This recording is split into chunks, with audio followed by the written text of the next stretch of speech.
dish of the day, I want to dig right in. Pumpkin pie, ice cream, fried chicken, coated peanuts, fish jam, tin of spam, taco pizza, mash and ham, meatloaf, minestrone in a can, collard green and aubergines, escargot and runner beans. Delicious. Hang on. What is this? This is my fake food workshop. No chance of lunch then? You guys have actually stitched me up here, haven't you? They're all fake. Oh, it's real. Wow. No way, look at that. Meet Kerry. She's a fake food artist, and you might have seen her work without even realising. I got an inquiry from Warner Brothers and it was for the Barbie movie. They were after some ice creams. Could I send out a few? I just designed this little cone with the raspberry ripple and the raspberry in. I sent them off a few and they came back and said, we love them. Can we have a bigger order? But I had no idea that it was going to be such a big hit. Hold my ice cream, Ken. All right, Ken, you're on. Let's beach off. Kids went along and they came back and they said, oh, your ice cream's in film. It was exciting. Not all Kerry's orders are quite as straightforward. We got an inquiry from Netflix. They were doing a premiere for The Gentleman and they wanted a jelly with a gun inside the jelly. And the unique requests don't stop there. She's also covered the ceiling of a super yacht in cakes and recreated all sorts of historical dishes, from centerpieces to stomach-churning side dishes. What was that one about the croissant that looked like a squirrel? Yeah, so we had an inquiry about could we make a croissant that looked like a squirrel? Was it successful? No, we didn't. We just said no. A lot of our orders are client-based. Inspiration for new pieces can come from just something quite simple, like a trip to a baker's. Just have to walk literally around the corner to find inspiration. It's used by the film industry, the food industry, theatres, and then we have people that collect fake food, talking about adding to their collection. People have fake flowers in their homes, why not fake food? Kerry's path to food fraudery actually makes a lot of sense. Pretty much all my working life has been making replicas of some sort. I started out carving stone. I went on to make furniture, work in stone conservation. I learned a little bit of taxidermy and then combined that weird set of skills into making fake food. My dad was an artist. When I was a girl, my playground was his workshop. From being quite young, I learned how to use saws and nail guns, and it was a magical place where anything seemed possible.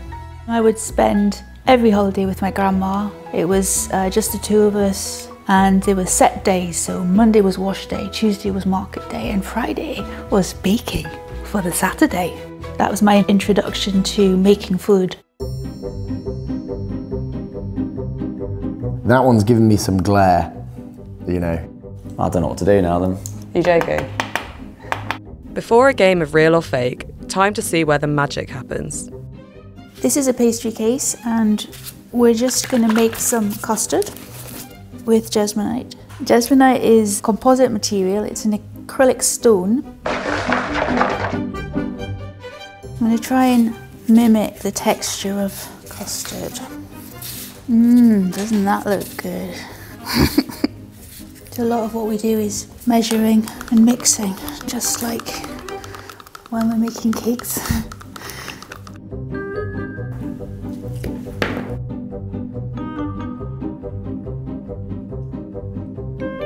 We made this by first cooking it with pastry in a traditional raised pine mould, bringing it back to our workshop, making this silicone mould, and then casting in jesmonite. And then we're just going to pop this open, find, hopefully, another intact pie ready to paint. And then we just carefully peel back the silicone.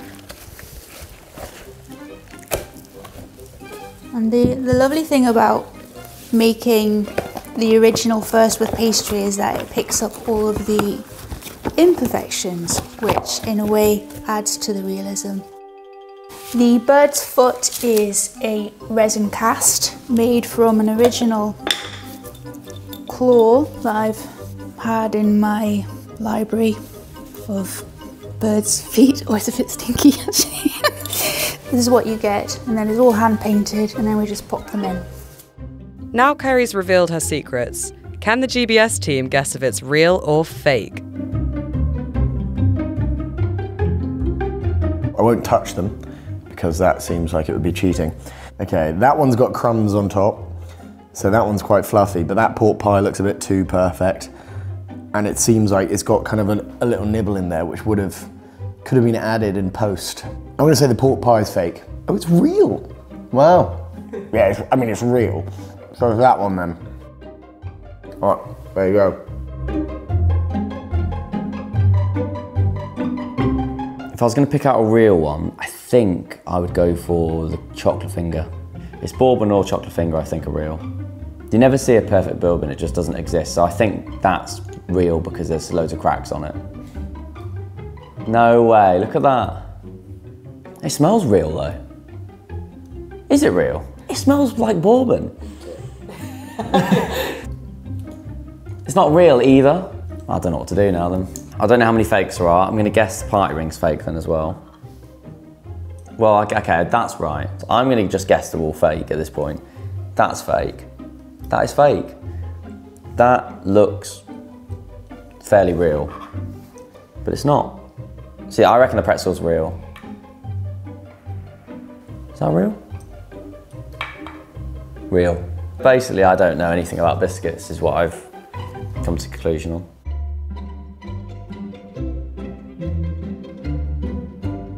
I think you've tricked me here. I think they're all the same. Okay, this one. I was actually going to eat that. This one could be, again, it's got that like, it's missing a few on the top. Are you joking? You guys have actually stitched me up here, haven't you? They're all fake. I think these are all fake. Is there actually a real one?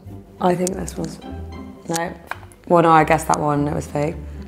No. Oh yeah, this one I thought was real, fake. This one's giving me a funny look. Hey! Finally, what was that? 1, 2, 3, 4, 5, 6. Brilliant.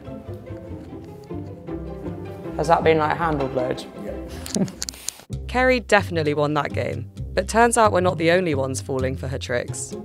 In the early days, I used to love to prank my kids. So I would leave something on the table, like a sausage roll or a sweet treat, but they're kind of immune to it now, or they might just walk past and go, can I eat that? Disappointed tones. And not even the seagulls are safe.